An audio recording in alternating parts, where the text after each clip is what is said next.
नमस्ते बच्चों। हम 12वें पाठ का स्वाध्याय कर रहे थे। 12वां पाठ ध्वनि का अध्ययन। इसमें 4 प्रश्न तक अपने हो गए थे। आज हम करेंगे 5वां प्रश्न जो कि सवाल है। तो उसका अ देखते हैं क्या है।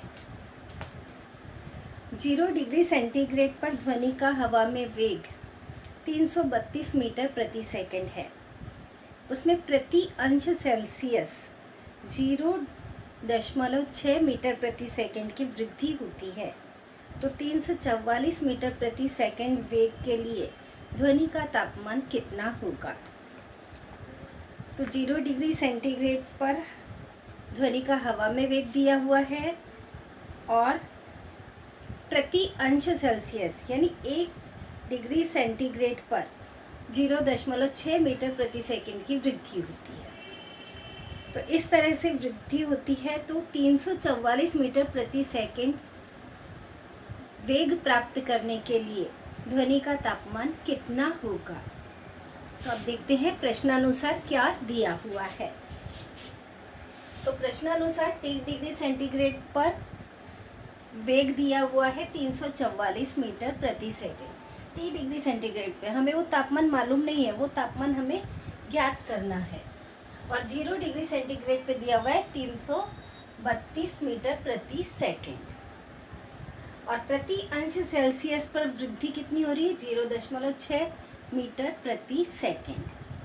तो हमारे पास सूत्र है v यानी वेग t डिग्री सेंटीग्रेड पे कितना होगा 0 डिग्री सेंटीग्रेड पे जितना है plus t degree centigrade. 0 degree centigrade पर वेग प्लस ये 0.6 T तापमान मीटर प्रति सेकंड दिए गए तापमान पर। वो तापमान हमें मालूम नहीं है, वो तापमान ज्ञात करना है। तो अब यहाँ पे देखिए V T डिग्री सेंटीग्रेड पे कितना है 344, 0 डिग्री सेंटीग्रेड पे कितना है 332 प्लस 0.6 T। अब 332 को इधर लेकर के आए तो माइनस में हो गया 344 माइनस 332 बराबर 0.6 T।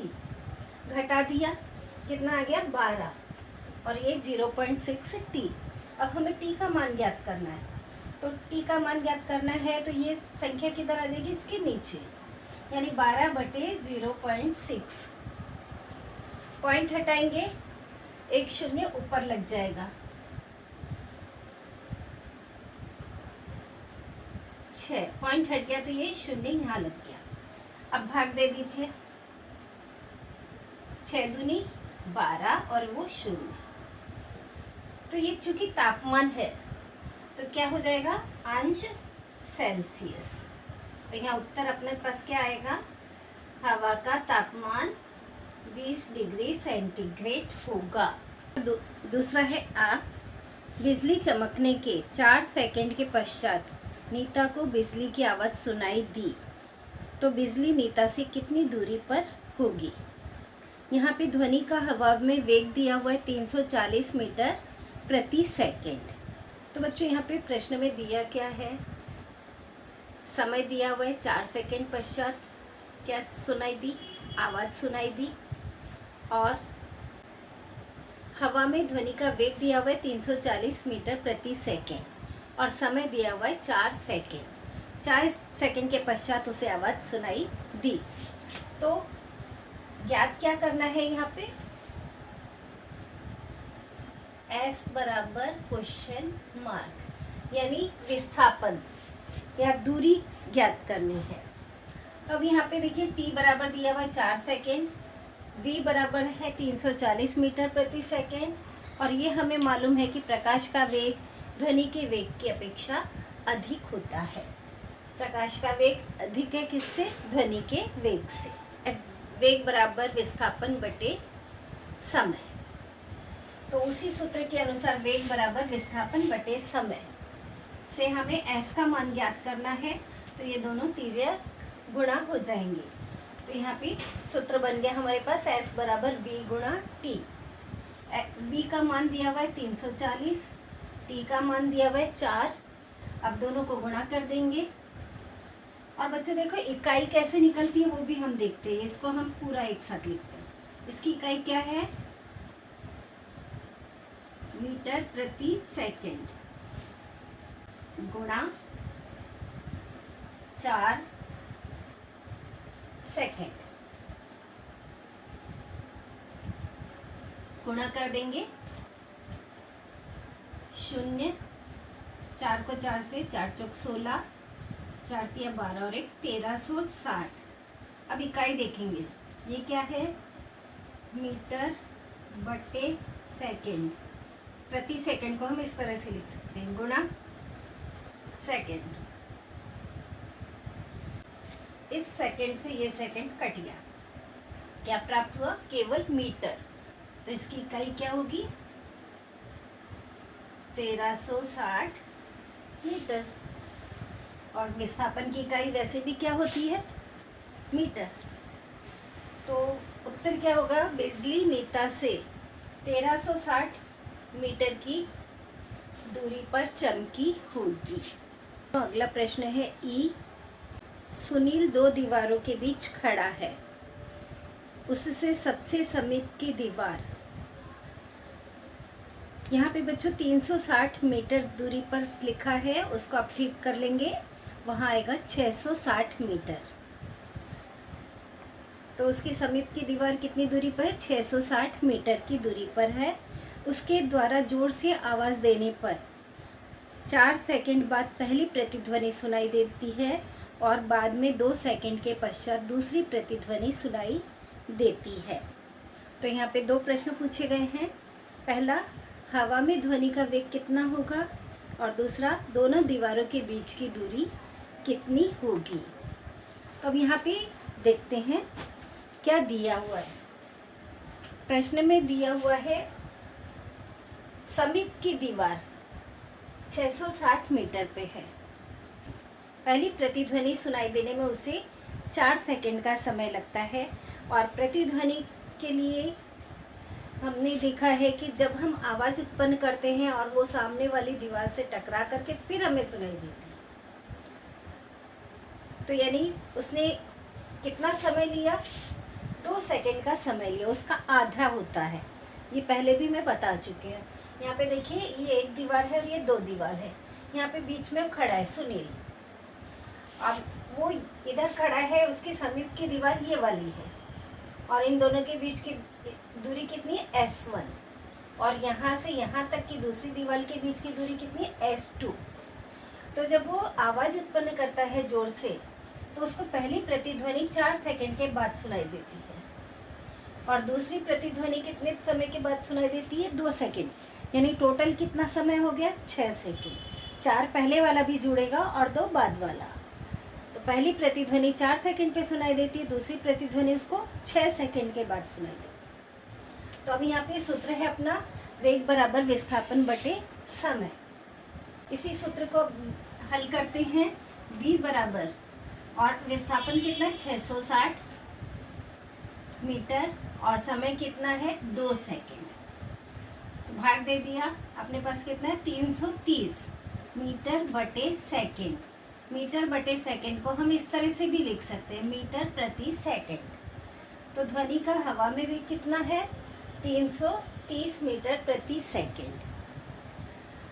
अब उसमें दूसरा प्रश्न पूछा, ये पहले का उत्तर हो गया, उसका फर्स्ट, और यहाँ पे सेकंड कर रहे हैं, तो ये होगा। अब 2 दीवारों के बीच की दूरी हमें ज्ञात करनी है। तो ये 2 दीवारें हैं, पहली दीवार और ये दूसरी दीवार। ये दूरी है S1 और ये दूरी है S2। तो अब देखते हैं, तो दोनों दीवारों के बीच की दूरी S1 प्लस S2।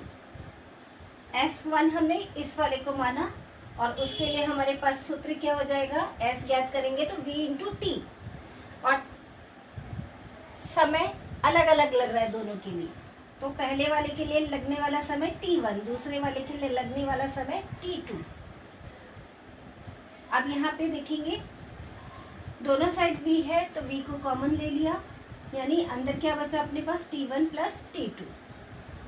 v का मान अभी हमने ज्ञात किया, कितना है 330 मीटर प्रति सेकेंड, गुणा t1 का मान कितना है 4/2 प्लस t2 का मान कितना है 6/2। अभी मैंने बताया आपको कि कुल कितने समय के बाद सुनाई दी, पहले के 4 सेकंड और बाद के 2 सेकंड मिलाकर के 6 सेकंड के पश्चात, तो ये बटे 2। अब हल किया इसको, और ये क्या है सेकंड, समय है इसलिए सेकंड में, तो 330 और इसको हल करेंगे, 4 में 2 का भाग दिया 2, 6 में 2 का भाग दिया 3, यानी 2 + 3, और ये मीटर बटे सेकंड और ये सेकंड, तो यहाँ पे लिखेंगे इस सेकंड से ये सेकंड कट गया। 330 गुणा 5 और ये मीटर, गुणा कर दिया तो अपने पास कितना है 1650 मीटर। तो दोनों दीवारों के बीच की दूरी कितनी होगी 1650 मीटर होगी। चौथा सवाल है, बड़ी ई हाइड्रोजन गैस 2 समान बोतलों में समान तापमान पर रखी गई है। बोतलों में हाइड्रोजन गैस का भार क्रमशः 12 ग्राम और 48 ग्राम है। किस बोतल में ध्वनि की गति अधिक होगी और कितने गुना?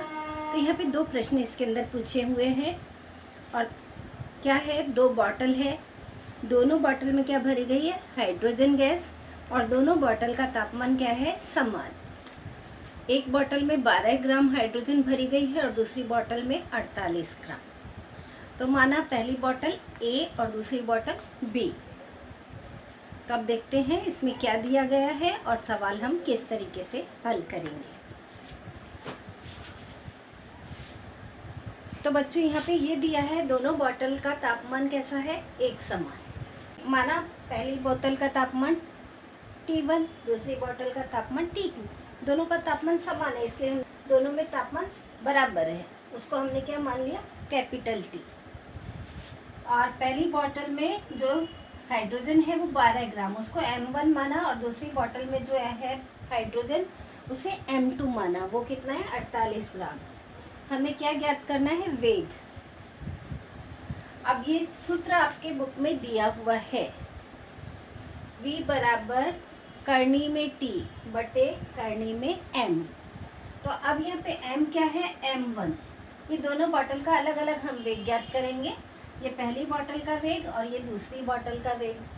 सेम सूत्र यहाँ भी आ जाएगा, यहाँ M की जगह पे क्या आ जाएगा M2। करनी में T बटे करनी में क्या आ जाएगा 12, M1 की जगह 12 लिख दिया और यहाँ M2 की जगह क्या लिख दिया 48। अब इसे हम हल कर रहे हैं, हमें इस 48 को 12 बनाना है जिससे कि दोनों समान हो जाए। अब यहाँ पे देखिए क्या किया हमने, गुणनखंड के रूप में लिखा, 12 दूनी 24, 24 दूनी 48। तो इस तरह से हम 48 को लिख सकते हैं। अब चूंकि क्या है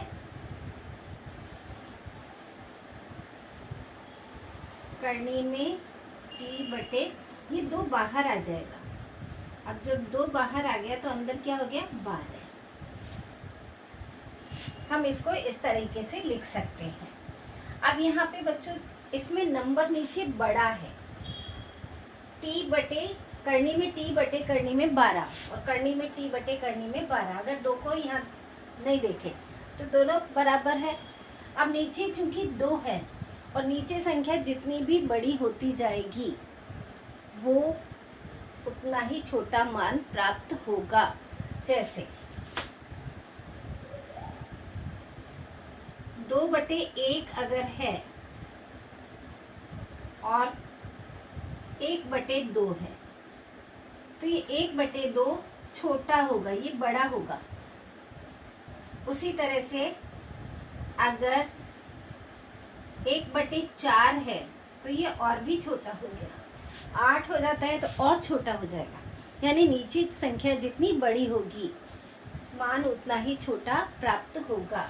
तो ये V2 क्या है छोटा है, V1 बड़ा है। तो यानी हमें क्या पूछा गया प्रश्न में, किस बोतल में हवा का वेग अधिक होगा। तो आप क्या उत्तर लिखेंगे, पहली बोतल में हवा का वेग अधिक होगा। उसके बाद आगे प्रश्न जो दिया है उसके अनुसार हम करेंगे कि कितने गुना अधिक होगा। तो ये हमने V1 का मान लिखा है और ये V2 का मान लिखा है।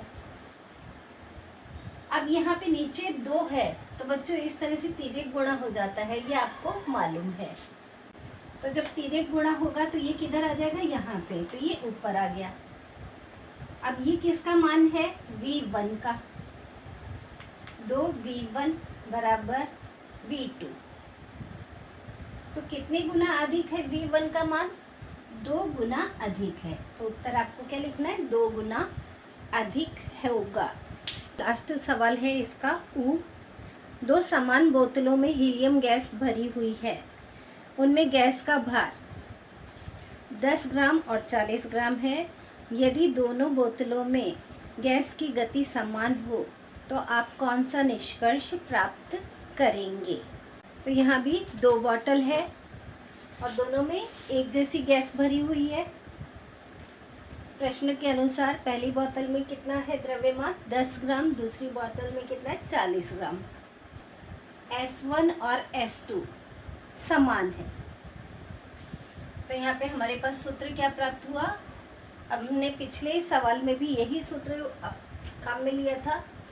करनी में T1 बटे करनी में M1 बराबर, यहाँ पे आप सूत्र लिख सकते हैं,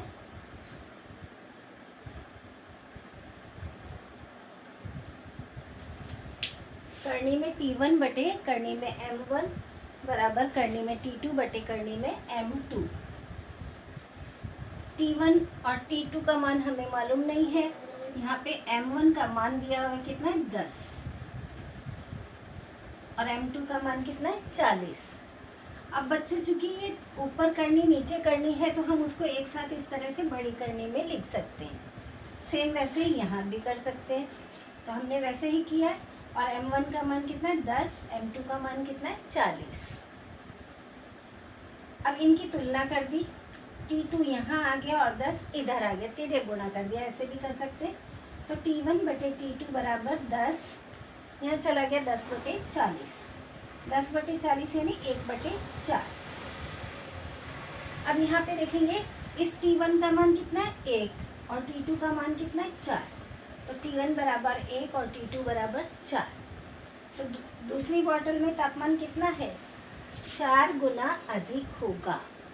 पहली बोतल की अपेक्षा दूसरी बोतल में तापमान 4 गुना अधिक होगा। तो बच्चों इसी के साथ ही अपना स्वाध्याय आज कंप्लीट हो रहा है। आज के लिए इतना ही, धन्यवाद।